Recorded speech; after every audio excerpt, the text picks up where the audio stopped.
bago tayo magtapos mga kakampi, ay syempre, nais ko lang pasalamatan ang mga staff na nandito ngayon sa Nightcast at sa ating director ngayon, no?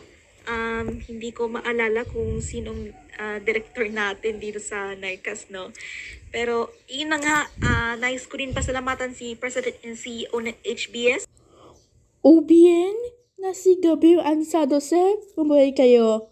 Thank you for this opportunity na mabigyan ako ng role dito sa newscast na ito.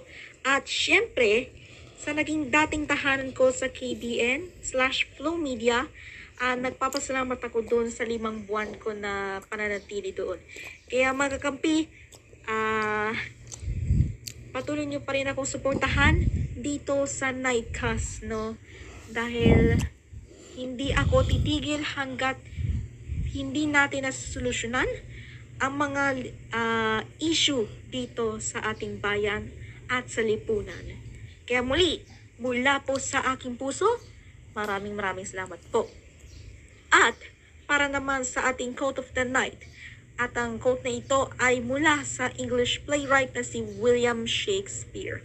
Alam natin kung ano tayo, ngunit hindi natin alam kung ano tayo. At yan ang mga balitang aming kinalap sa mas malawak naming pag-ulat.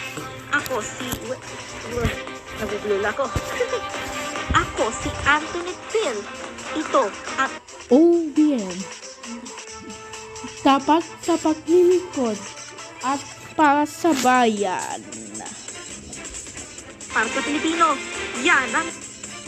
Nightline.